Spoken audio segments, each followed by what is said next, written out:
All right, guys, Ask a Felon back with another one. Sorry, I had to end the last one short because my niece and nephews over here and they was being loud as hell. But with that being said, I'm gonna jump into the question I left off at. Was your judge hard on you? No, I'll tell you the truth, man. I got a good story about this judge. Like he did me a favor and got me out of jail, and then I had to do a favor for the mayor. But I'll get into that when I got a lot more subscribers.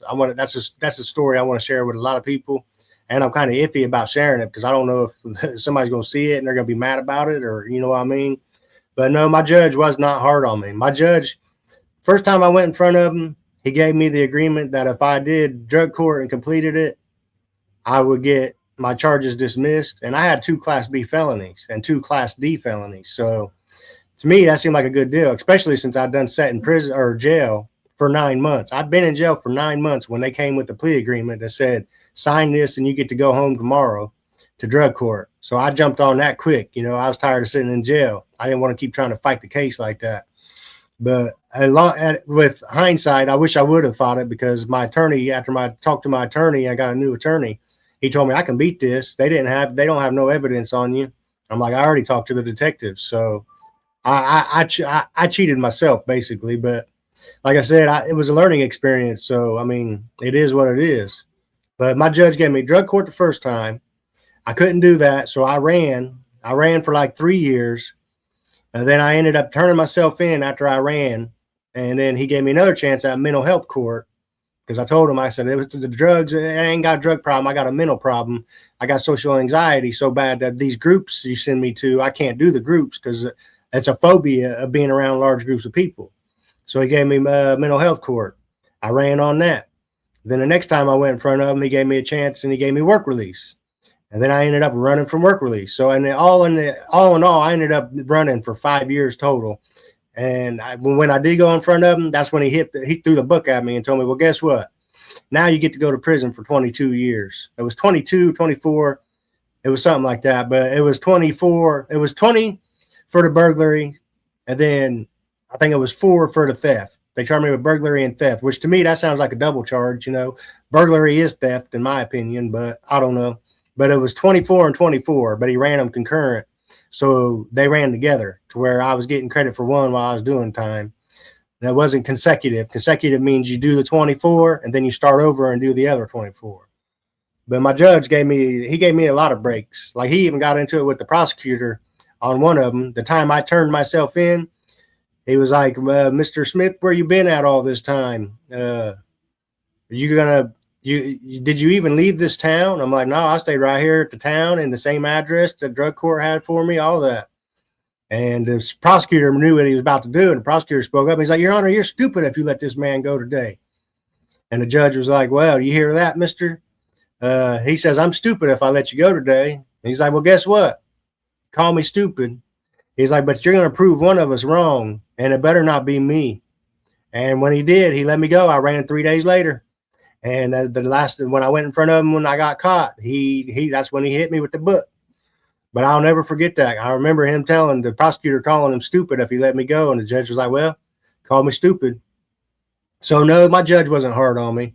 I'll get into more detail about it. You know, that was kind of mumbled or jumbled up. I'm trying to rush before it gets too loud because I got family visiting, being loud, the kids being loud. But I'll get into that on another one. If you guys want to hear more about it and me go into detail about how I got arrested, and before I even got in jail to get booked in, they didn't even have the cuffs off of me yet to book me in. And the judge called and told him, let me loose. The jail didn't even know what to do. The jail was like, well, what do we do? Do we book him in first and then let him loose? And the guy was like, I don't know. The judge called and said he just let him go. He's pissed. He said he made a mistake. Let him go.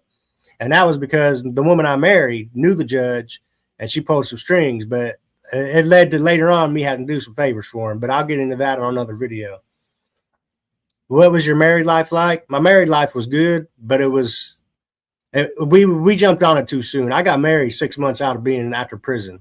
I got out of prison in August, and I was married within 6 months. So yeah, I jumped the gun on that. I mean, we're still friends and we still talk, but it was too early. I jumped into something I didn't know. Took on 3 kids that wasn't mine, and it's an experience though. I mean, I ain't gonna lie. I'm grateful I got the experience of being a dad and being a husband.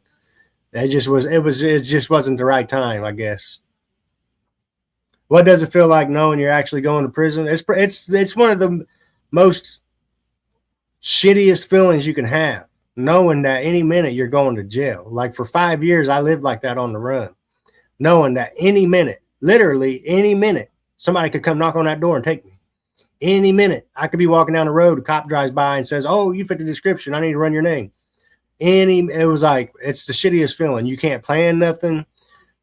I've talked about this a lot in my videos, so I won't go too deep into it. Did you ever consider turning yourself in? Yeah, I actually did. That's the time that the judge said, "You're going to prove one of us wrong," and the prosecutor called him stupid for letting me go. So me turning myself in counted. The judge took that into consideration and was like, "Look, he came in here and turned himself in. That takes a lot of balls to do that." And the prosecutor said, "You're stupid if you let him go." But I already talked about that one. Did you know? Did people treat you differently knowing you was a felon? Yeah. Matter of fact, I just had a job not too long ago, and it was all good. As soon as they found out that I had a felon and that I'd been arrested and went to prison, the first time a tool came up out of place, it wasn't even missing. It was just wasn't in the right rack where it was supposed to be. I got a phone call from my boss asking me, "What'd you do with my brand new tool?" I thought, you know what, motherfucker, you didn't even look for it. And these were supposed to be some Christian holy roller type motherfuckers, but they jumped to judgment as soon as there was a tool out of place. And then he texted me back. I was like, "Never mind, I found it." And then when I got to thinking about it, I couldn't let that go. That shit was on my mind every day I was working. I'm thinking, this motherfucker thinks I'm gonna rob him or something. I ended up quitting. And even after I quit, the boss sent me a message talking about, "We got cameras everywhere, and if you come back, we will call the cops on you." So they was judging me. I've had that happen quite a few times. People must say, "No, you're in prison. You went to prison," even though I got out in 2018. So it's been 8-9 years since I got out of prison, and motherfuckers still judge you. Believe me on that. What's the biggest lesson you learned the hard way? That when you fuck up, there's consequences. I've learned everything in my life the hard way. I've learned about marriage the hard way. I've learned about family the hard way. I've learned about prison the hard way. I've learned about the law, everything. Everything I've learned in my life, I've learned the hard way. That's what I mean. There ain't nothing out here that I ain't ready for. I always have a backup plan for the backup plan, and then a backup plan for those two plans, because I've learned everything in life the hardest possible way. Everything. I mean, everything. And that's not nobody's fault. I'm not trying to act like I'm a victim or nothing. That's my choices. My choices is what made me learn everything the hard way.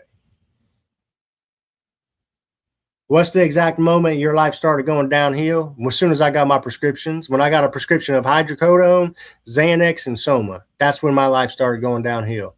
When I was actually getting 90 Somas, 90 hydros, 90 Xanax every month, that just started the ball to where I was getting out of control, and then I was buying it, and then I moved up to shooting up. It was, yeah. So that's the moment I got the Xanax prescriptions.